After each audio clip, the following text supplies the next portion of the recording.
Hello everyone, welcome to my YouTube channel. So आज की हम जो टॉपिक डिस्कशन करने जा रहे हैं वो है क्लास 10th की एक्सरसाइज 4.2 के नेक्स्ट क्वेश्चन। मैंने इसी एक्सरसाइज के फर्स्ट 4 क्वेश्चन सॉल्व करवा दिए हैं, उनके कुछ वीडियोस भी बनाए हैं। अगर आपने मेरे वो वीडियोस नहीं देखे हैं तो मैंने उनका लिंक डिस्क्रिप्शन बॉक्स में दे दिया है। आप जाकर उन वीडियोस के लिंक के ऊपर क्लिक करके वो वीडियोस देख लीजिए। तो चलिए देर किस बात की है, वीडियो स्टार्ट करते हैं। So class 10th exercise 4.2 start करेंगे हम लोग 5th क्वेश्चन से। सो 5th question is if the altitude of right angled triangle is 7 centimeter less than its base, if the hypotenuse is 13 centimeter, find the two other sides of triangle। सो हमारे पास जो exercise 4.2 है उसका 5th question क्या show कर रहा है, क्या बताने की कोशिश कर रहा है, वो ये बताने की कोशिश कर रहा है कि हमारे पास क्या है, एक राइट एंगल ट्रायंगल है लाइक दिस, ये होता है हाइपोटेन्यूज, ये होती है परपेंडिकुलर, ये होता है इसका बेस। तो हमें इस क्वेश्चन में क्या दिया गया है, हमें इस क्वेश्चन में दिया गया है जो अल्टीट्यूड है यानी कि इसका परपेंडिकुलर वो होगा, वो बेस के 7 सेंटीमीटर कम होगा। यानी कि अगर बेस को मान लो x है, बेस हमने ले लिया x, तो परपेंडिकुलर क्या होगा, परपेंडिकुलर इज इक्वल टू ये होगा x - 7 अकॉर्डिंग टू क्वेश्चन। यही बता रहा है ना, यही बता रहा है ना, ये क्या बता रहा है कि ये भी जो बेस है, जितनी इस ट्रायंगल की बेस होगी वो जो इसका परपेंडिकुलर होगा ना, यानी कि अल्टीट्यूड वो होगा x - 7, यानी कि इससे 7 सेंटीमीटर कम होगा। जितना बेस है उससे अल्टीट्यूड कितना होगा, यानी कि परपेंडिकुलर कितना होगा, 7 सेंटीमीटर कम। सो आगे हमें दिया गया है इसका hypotenuse is this side. Okay, तो वो है h = 13 सेंटीमीटर। h कितना दिया गया है, 13 सेंटीमीटर। बेस कितना है, x ले लिया, एंड परपेंडिकुलर यानी कि अल्टीट्यूड कितना आ गया इसका, x - 7। सो सॉल्यूशन देखते हैं इसका। सॉल्यूशन है, इसमें हमें फाइंड आउट क्या करना है, फाइंड आउट करनी है हमें ये दोनों साइड्स जो बच गई हैं। एक तो दे दी उसने, ट्रायंगल में 3 साइड्स होती है ना, 3 साइड्स होती हैं, एक तो देती ये हाइपोटेन्यूज वाली साइड। हमें ये भी फाइंड आउट करनी है, ये भी फाइंड आउट करनी है। कैसे करेंगे, जब हम इसकी फॉर्मूला लगाएंगे इन दोनों का फाइंड आउट करने के लिए, इन दोनों के साइड्स को, तो उसमें क्या बनेगी, क्वाड्रेटिक इक्वेशन। क्वाड्रेटिक इक्वेशन से हम क्या निकाल सकते हैं, रूट्स। क्वाड्रेटिक इक्वेशन होती क्या है, जिस वेरिएबल की डिग्री 2 होती है वो क्वाड्रेटिक इक्वेशन होता है। यानी कि जिस वेरिएबल की डिग्री 2 होती है वो क्या उसके रूट्स कितने होते हैं? रूट्स कितने होते हैं? 2। ओके, सो इसका solution is let the base of its triangle, वो ले लिया हमने x, क्या ले लिया हमने? x, base of its triangle क्या ले लिया? x, देन द परपेंडिकुलर, यानी कि आल्टीट्यूड भी ले सकते हो या तो परपेंडिकुलर ले सकते हो, दोनों क्या है? सेम है। सो हम लिखेंगे then the perpendicular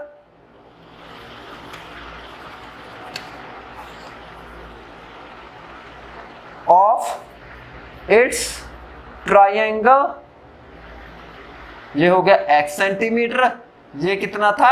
x minus 7 centimetre. Okay, base x है तो परपेंडिकुलर क्या हो गया? x minus 7। According to question क्या पूछा गया था इसमें? यही पूछा गया था ना कि जितना बेस है उसमें उसकी परपेंडिकुलर 7 सेंटीमीटर कितनी होगी? कम होगी। ओके, तो हमने ले लिया बेस को x एंड परपेंडिकुलर आ गया x माइनस 7 सेंटीमीटर। अब हाइपोटेन्यूज गिवन है हमें, तो लिख देंगे हम लोग hypotenuse is equal to 13 centimetre. अब हमें फाइंड आउट करनी है two sides of this triangle, यानी कि बेस भी फाइंड आउट करना पड़ेगा हमें, परपेंडिकुलर भी फाइंड आउट करना पड़ेगा। सो नेक्स्ट स्टेप हम करेंगे according to question, according to question. Okay, तो इस क्वेश्चन को अगर देखें तो हमें फाइंड आउट करनी है टू साइड्स, यानी कि टू ट्रायंगल की अगर टू साइड्स फाइंड आउट करनी है तो हम कौन सी फॉर्मूला लगाएंगे? इसमें पता है कौन सा फॉर्मूला लगेगा? पाइथागोरस थ्योरम वाला, यानी कि उसको कह सकते हैं हम पाइथागोरस थ्योरम, जो कि आपको चैप्टर 8 वाले में ट्रायंगल्स वाले में आएंगी। उसमें हम लोग डिस्कशन करेंगे कि कैसे वो फॉर्म होती हैं, कैसे उनके यूज करके हम लोग उनके सम्स फाइंड आउट कर सकते हैं। तो मैं उस पाइथागोरस थ्योरम को जब हम 8th चैप्टर करेंगे उसमें हम इसके बारे में डिस्कशन करेंगे। इसमें इतना हम डिस्कशन नहीं करेंगे, सिर्फ उसका फॉर्मूला यहीं पे हम लोग यूज करके हम लोग two sides of triangle find out कर लेंगे। सो वो होती है perpendicular square plus base square is equal to hypotenuse.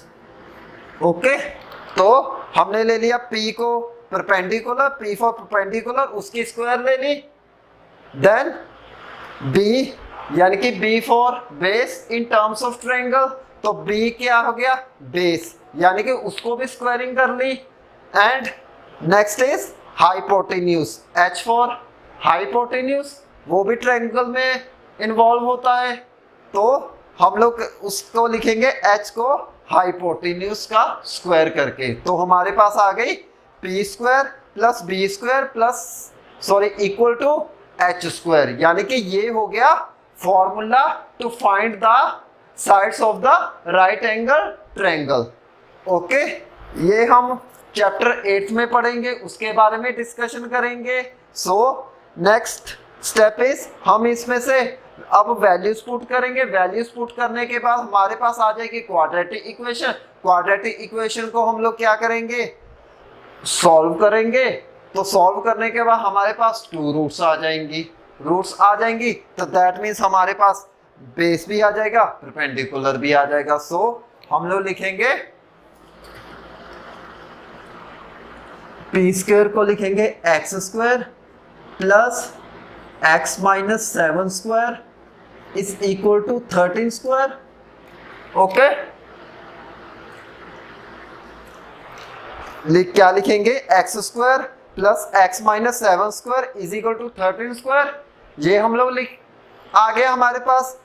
क्यों? क्योंकि perpendicular plus base, perpendicular square plus base square is equal to hypotenuse square. तो हमने इसका बेस के लिए था, सॉरी, इसकी परपेंडिकुलर क्या थी, x minus 7 square plus x square. Okay, perpendicular क्या आ गई हमारे पास, x minus 7 square plus x square is equal to 13 square. Okay, base क्या था x यानी कि वो हो गया एक्स स्क्वायर, परपेंडिकुलर था x माइनस 7 स्क्वायर, तो परपेंडिकुलर को ले लिया x minus 7 square. Okay, hypotenuse 13 square थी। देन नेक्स्ट स्टेप हम इनको सॉल्व करेंगे। सो नेक्स्ट स्टेप में होगा ये a minus B whole square, यानी कि आइडेंटिटी लगानी पड़ेगी इसको ओपन करने के लिए, आइडेंटिटी लगानी पड़ेगी ना a minus B whole square की। तो वो क्या होती थी, a square plus B square minus 2ab, यही होती थी ना a minus B whole square की आइडेंटिटी, क्या होती थी, a square plus B square minus 2ab। Okay, then हम यहाँ पे वो वाली आइडेंटिटी यूज करेंगे। यहाँ पे a क्या है, x, यानी कि a स्क्वायर क्या बन गया अब, एक्स स्क्वायर। यहाँ पे b क्या है 7, वो क्या था प्लस में, तो वो हो गया प्लस 7 स्क्वायर यानी कि प्लस 49, यानी कि 7 स्क्वायर कितना होता है 49, तो वो हो गया x plus 49 minus 2 into a, यानी कि 2 के a के स्थान पर क्या लेंगे हम लोग, x, एंड b क्या हो गया 7, तो माइनस 2 इंटू एक्स इंटू 7, वो हो गया माइनस 14x, तो ये हो गया minus 14x plus x square is equal to 169, because 13 का स्क्वायर क्या होता था 169। देन नेक्स्ट स्टेप इज होगा वो, ये हो जाएगा x square plus x square, वो हो गया 2x स्क्वायर माइनस 14x। अब 169 वाली टर्म को उधर शिफ्ट कर देंगे, उधर शिफ्ट करने के बाद क्या होगा, इसका साइन चेंज हो जाएगा। अगर हम लोग किसी टर्म को दूसरी साइड शिफ्ट करते हैं तो साइन क्या हो जाते थे, चेंज, यानी कि जो पॉजिटिव था वो नेगेटिव हो जाएगा, जो नेगेटिव था वो पॉजिटिव हो जाएगा। सो ये हो गया x plus x 2x square minus 14x minus 169 plus 49 is equal to 0। Okay, तो अब हमारे पास नेक्स्ट स्टेप हो जाएगा 2x square minus 14x minus of 990, तो ये हो गया 16120। ओके, ये हो गया 0। देन नेक्स्ट स्टेप इज, यहाँ पे भी 2 है, इवन नंबर है, यहाँ पे 14 है, 14 is also even number, and then next 120 is also even number. अगर इवन नंबर्स है तो उनको 2 के साथ इजीली डिवाइड किया जा सकता है, डिवाइड कर सकते हैं ना इनको, 2x square minus 14x minus 120, यानी कि 2 है इवन नंबर, 14 भी इवन नंबर है, एंड 120 भी इवन नंबर है। सो हमारे पास अब इक्वेशन आ जाएगी ये x square minus 7x minus 60 is equal to 0। अब हमारे पास आ गई अब ये क्वाड्रेटिक इक्वेशन बन गई ना, क्वाड्रेटिक इक्वेशन, यानी कि हम लोग कह सकते हैं क्या बन गई ये क्वाड्रेटिक इक्वेशन, यानी कि ये हो गया x square minus 7x minus 60। Quadratic equation में क्या होता था, जिस वेरिएबल की डिग्री 2 होती थी वो ही होती थी ना क्वाड्रेटिक इक्वेशन, यानी कि अगर डिग्री 2 है किसी वेरिएबल की तो उसके रूट्स कितने आएंगे 2, वही हमको फाइंड आउट करने हैं। कैसे करेंगे, हम लोग फैक्टराइजेशन करके पहले इस इक्वेशन के फैक्टर निकालेंगे, उनको 0 के साथ कंपेयर कर देंगे, तो जो आ जाएगा हम वही रूट्स हमारे पास आ जाएंगे। सो अब ये हो जाएगा एक्स स्क्वायर माइनस, अब 7x हमें चाहिए ऐसा कि जिससे 60 भी बन जाए। क्या मैं इसको लिख सकता हूँ कि minus 12x plus 5x minus 60 is equal to 0, because 12 minus 12 plus 5 ये हो जाएगा 7x, साथ में था तो x भी इंक्लूड हो गया, तो ये बन गई minus 12x plus 5x minus 60। तो 12 प्लस 5 सॉरी 12 इंटू 5 क्या होता था 60, यही होता है ना 12 into 5 60, 12 minus 12 plus 5 minus 7x था तो x भी ले लिया। तो हमारे पास अब इक्वेशन बन गई ये, हमने इसको रिप्रेजेंट कर दिया ऐसे, कैसे, x square minus 12x plus 5x minus 60 is equal to 0। ये आ गई ना हमारे पास इक्वेशन। देन अब हम लिखेंगे इसको x इंटू एक्स माइनस 12, यानी कि इन टर्म्स में से, इन टू टर्म्स में से x क्या ले लिया, कॉमन ले लिया, तो ये बन गया x इंटू एक्स माइनस 12। ये इसमें लिखेंगे प्लस 5, तो ये हो जाएगा x minus 12 is equal to 0। अब हमारे पास नेक्स्ट स्टेप हो जाएगा ये, नेक्स्ट स्टेप हो जाएगा x minus 12 x plus 5 is equal to 0। Okay, हमने क्या किया था, इस वाले में एक्स स्क्वायर माइनस 12x में x कॉमन लिया, तो क्या हो गया ये x इंटू एक्स माइनस 12, ये हो गया plus 5 into x minus 12, because 5 into x minus 12 into 5 60, तो इसमें से 5 कॉमन लेंगे तो क्या आएगा 5 into x minus 12 is equal to 0। अब x माइनस 12 ये भी है, x माइनस 12 ये भी है, यानी कि ये कॉमन आ रहे हैं, तो हमने लिख लिया। अब फैक्टर हमारे पास आ गया x minus 12 into x plus 5, तो ये बन गया x minus 12 into x plus 5 is equal to 0। अब हम इनको, जो ये फैक्टर्स आए इनको 0 के साथ कंपेयर करेंगे, सो ये आ जाएगा x minus 12 is equal to 0। Next हो जाएगा x plus 5 is equal to 0। Then अब हो जाएगा हमारे पास x is equal to 12 and x हो जाएगा माइनस 5। ओके, तो इस क्वेश्चन के अकॉर्डिंगली देखें तो हमारे पास इसके जो रूट्स आए हैं 2, वो क्या क्या आए हैं, x is equal to 12, x is equal to minus 5। But इस तरीके के क्वेश्चन में क्या होता है कि माइनस टर्म इंक्लूड नहीं करनी होती, क्योंकि माइनस से रिजल्ट कुछ और ही आ जाता है, जो हमें चाहिए वो नहीं मिलता। देन अब हम क्या करेंगे, जो ये वाली नेगेटिव टर्म है ना, इसको हम निगलेक्ट कर देंगे। सो हमारे पास अब नेक्स्ट स्टेप लिखेंगे, if x is equal to minus 5 which does not exist, then it will be rejected। so हमारे पास x की वैल्यू आ गई 12, तो x की वैल्यू 12 आ गई।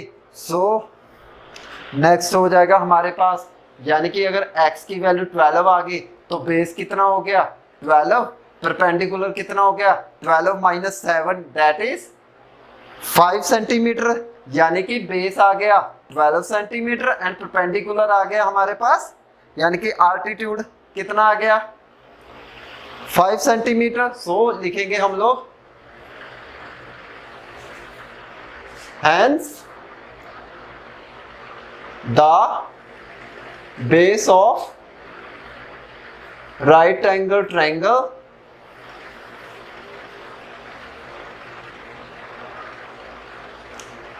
is 12 centimeter and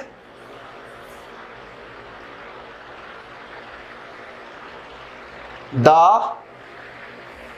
perpendicular, that is altitude,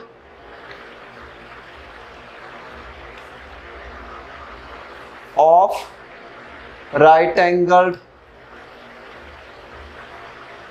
triangle is x minus 7 centimetre, यानी कि वो हो गया 5 सेंटीमीटर। ओके, तो ये था इस एक्सरसाइज का 5th क्वेश्चन जो कि हमने सॉल्व किया है। अगर आप इसका स्क्रीनशॉट लेना चाहते हैं तो ले लीजिए, आपके पास 1 मिनट है। मैं 1 मिनट के बाद आपको इस एक्सरसाइज का नेक्स्ट क्वेश्चन करवाऊंगा।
Maybe it was faster.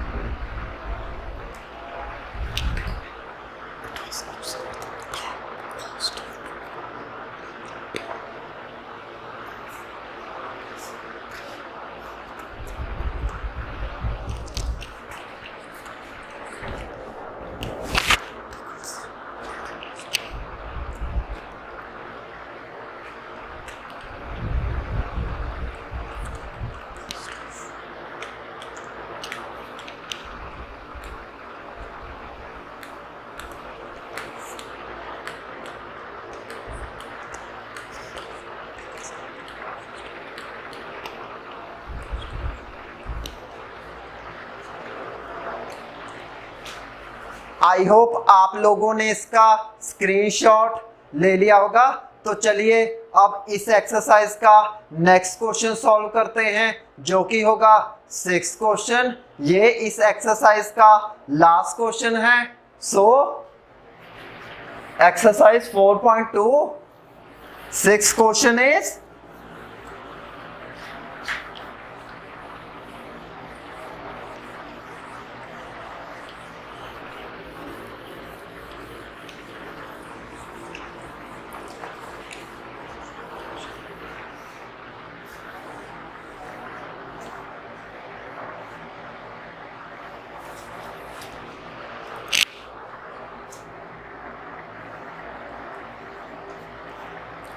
a cottage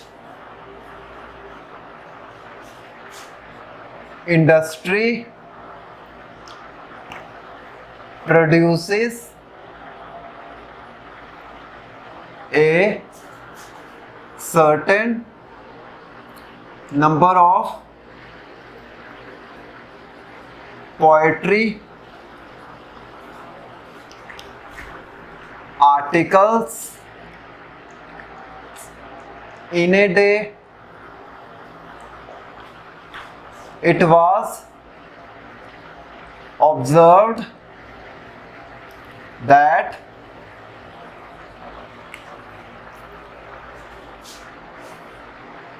on a particular day the cost of production of each article in rupees is more than the twice of its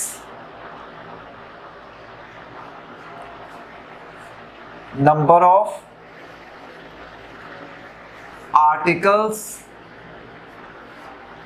produced in a day if total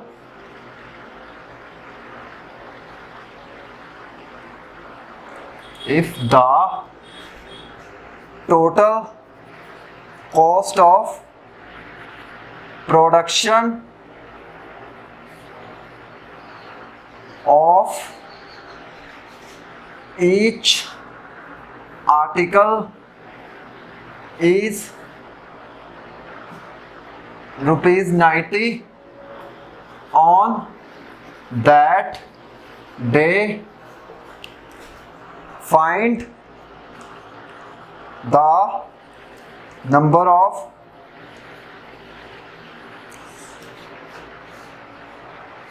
articles and cost of each article. So ये है 6 question. इसमें हमें क्या दिया गया है? हमें इसमें ये दिया गया है कि ये जो कॉटेज इंडस्ट्री है ना, कोई इंडस्ट्री है, वो क्या कर रही है कि नंबर ऑफ आर्टिकल्स बना रही है किसी दिन में, यानी कि एक दिन में वो बहुत नंबर ऑफ आर्टिकल्स यानी कि बहुत सारे नंबर ऑफ आर्टिकल्स प्रोड्यूस कर रही है एक इंडस्ट्री। क्या हुआ कि एक दिन उन्होंने देखा कि जो कॉस्ट है वो आर्टिकल की, हर एक आर्टिकल की वो कितनी लगा रखी है, उसने लगा रखी है जब हम 2 आर्टिकल्स खरीदे ना तो वो ₹3 एक्स्ट्रा कॉस्ट रखी है उसकी। अगर हम उसी इंडस्ट्री से 2 आर्टिकल्स परचेज करेंगे तो कितने देंगे वो?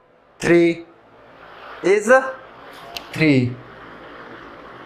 ओके, कितने देंगे वो? 3। कितने? जब वो हम 2 खरीदेंगे आर्टिकल्स तो वो ₹3 ज्यादा उन्होंने कॉस्ट रखी। अगर उनके उसी दिन की कॉस्ट की बात की जाए तो कितनी होती है उनको? ₹90 की।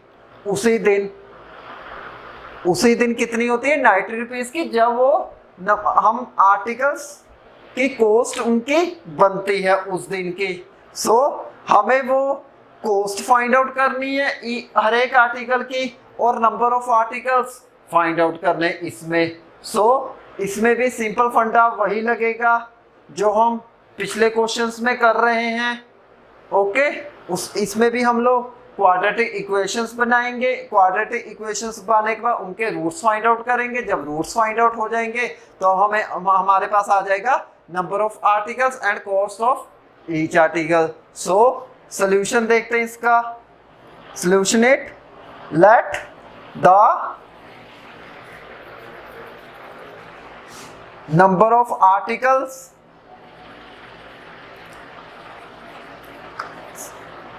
इन ए डे, वो हो गई X। Okay, so the cost of each article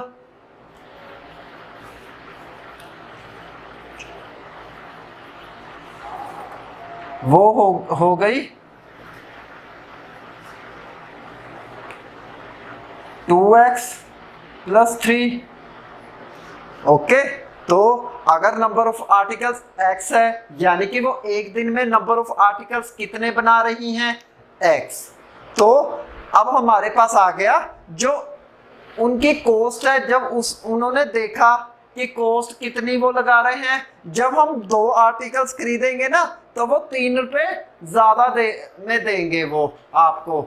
उनकी कॉस्ट कितनी लगाई है? जब 2 आर्टिकल्स उनके परचेस होंगे ना तो वो ₹3 एक्स्ट्रा लगाएंगे उस कॉस्ट में। अगर 2 आर्टिकल्स खरीदेंगे उस डे पे, तो उनकी कॉस्ट क्या है 2x प्लस 3, यही ले लेंगे हम लोग, क्योंकि 2 खरीदने हैं, 2 खरीदने पर 3 रुपये एक्स्ट्रा कॉस्ट होती है, तो वो कॉस्ट आ गई। The cost of each article is equal to 2x plus 3, ये आ गई ना। सो नेक्स्ट हो जाएगा हमारे पास the total cost of production of each article is equal to ₹90। हमने कॉस्ट ले ली, कितनी ले ली 90 रुपीज़, इस क्वेश्चन में हमें गिवन है, यानी कि उनकी जो टोटल कॉस्ट है ना ईच आर्टिकल की उस दिन की, तो वो बनती है 90 रुपये की। कितनी बनती है 90 रुपये की कॉस्ट। सो अब ये हो जाएगा अकॉर्डिंग टू क्वेश्चन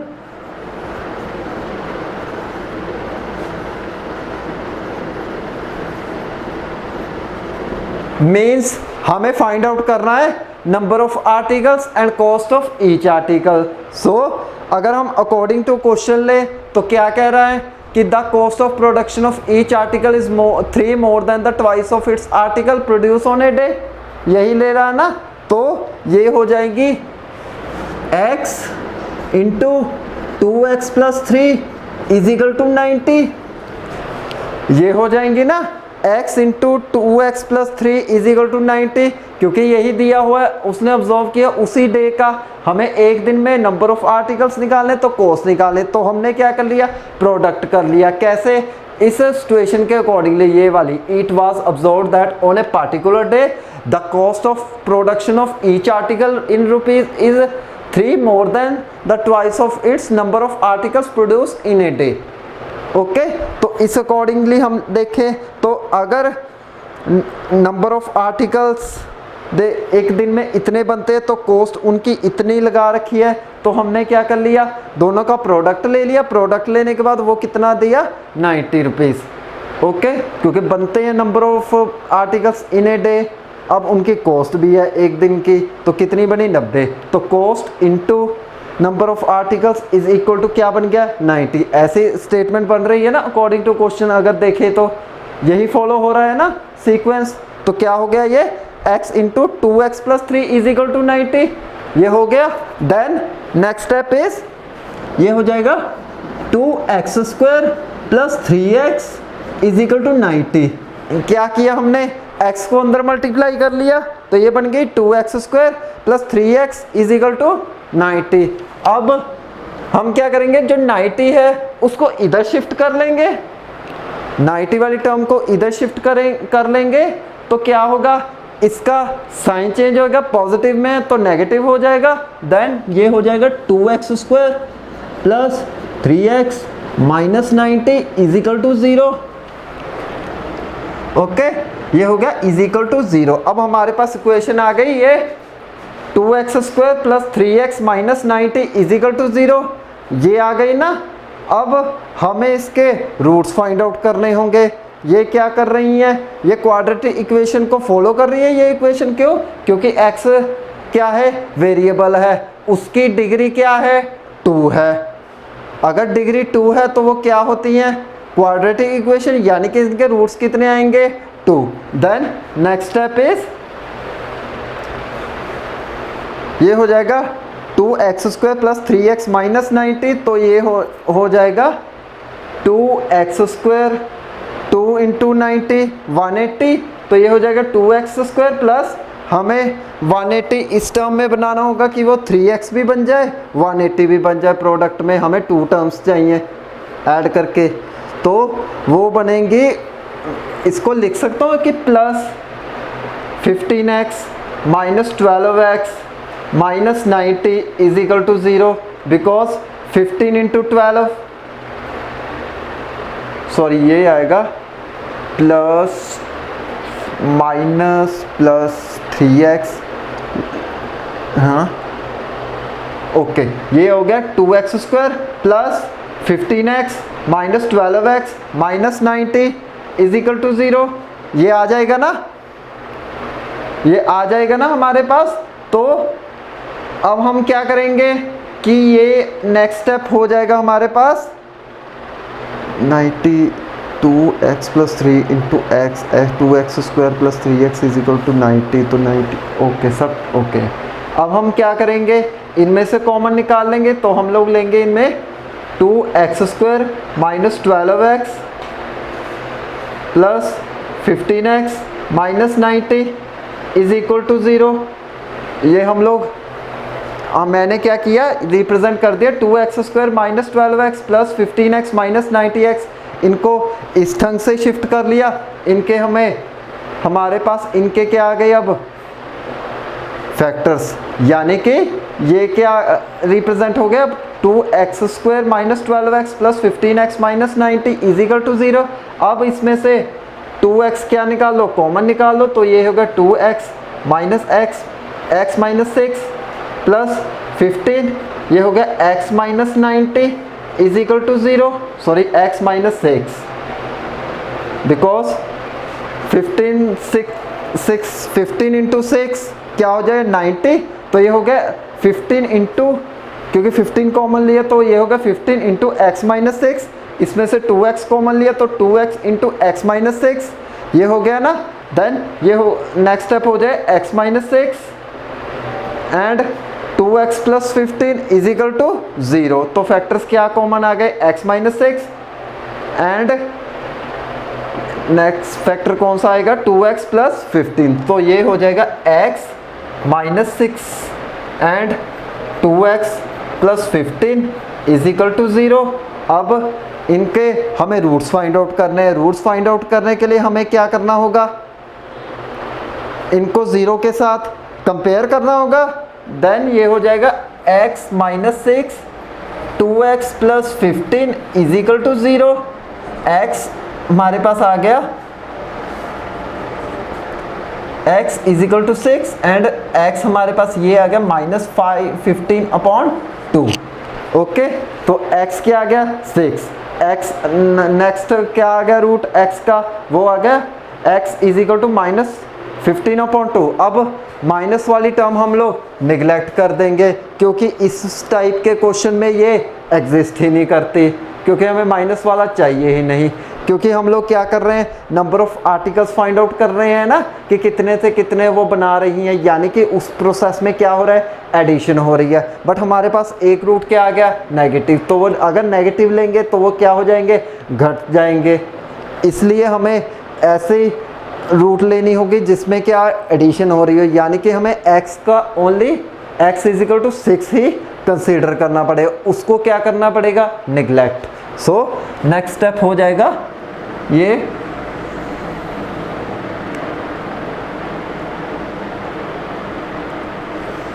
हो जाएगा x is equal to minus 15 upon 2 does not exist, so it will be rejected। इनको हमने रिजेक्ट कर दिया, तो x is equal to minus 15 2 इसे रिजेक्ट हो गया, तो हमारे पास आ गई value. Then x is equal to 6, अगर x इज इक्वल टू 6 है तो number of articles in a day कितने आ गए 6। So the number of articles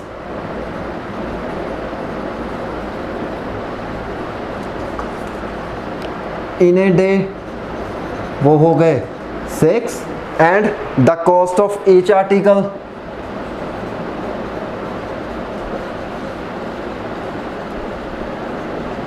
वो हो जाएगा is equal to 2 into 6 12 plus 3 15, यानी कि the cost of each article rupees 15।